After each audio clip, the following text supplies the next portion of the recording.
சென்னையில் வரும் 19ஆம் தேதி நடக்கவிருக்கும் கேலோ இந்தியா விளையாட்டுப் போட்டிகளை தொடங்கி வைப்பதற்காக பாரத பிரதமர் நரேந்திர மோடி மீண்டும் தமிழகம் வருகிறார். பிரதமர் மோடி இரண்டாவது முறையாக தமிழகம் வரவிருப்பது பாஜக தொண்டர்கள் மத்தியில் உற்சாகத்தை ஏற்படுத்தியுள்ளது.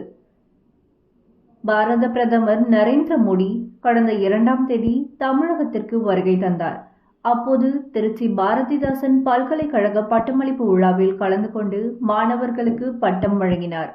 மேலும் திருச்சி விமான நிலையத்தில் புதிதாக கட்டப்பட்டிருந்த புதிய முனையத்தையும் திறந்து வைத்தார்.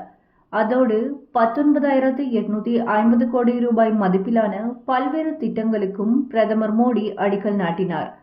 இந்த நிலையில் பிரதமர் மோடி இரண்டாவது முறையாக தமிழகத்துக்கு வருகை தரவிருக்கிறார். அதாவது சென்னையில் ஜனவரி 19ஆம் தேதி கேலோ இந்தியா விளையாட்டுப் போட்டிகள் நடைபெறவிருக்கிறது.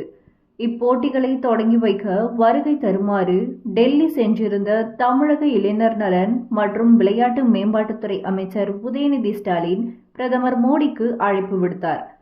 இதையடுத்து இப்போட்டிகளை தொடங்கி வைக்க பிரதமர் மோடி வருகை தரவிருக்கிறார்.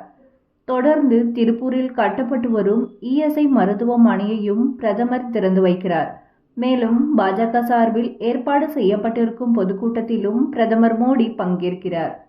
பிரதமர் மோடி இரண்டாவது முறையாக தமிழகத்துக்கு வருகை தரவிருப்பது பாஜக தொண்டர்கள் மத்தியில் உற்சாகத்தை ஏற்படுத்தியிருக்கிறது. இன்னும் 4 மாதங்களில் நாடாளுமன்றத்தின் மக்களவைக்கான தேர்தல் நடைபெறவுள்ளது. இந்த சூழலில் பிரதமர் மோடியின் வருகை பாஜகவுக்கு நல்ல பலனை கொடுக்கும் என்று பாஜகவினர் கருதுகின்றனர். ஆகவே பிரதமரின் வருகை பாஜக தொண்டர்களுக்கு பூஸ்ட் கொடுத்தது போல அமையும் என்கிறார்கள் கட்சி நிர்வாகிகள்.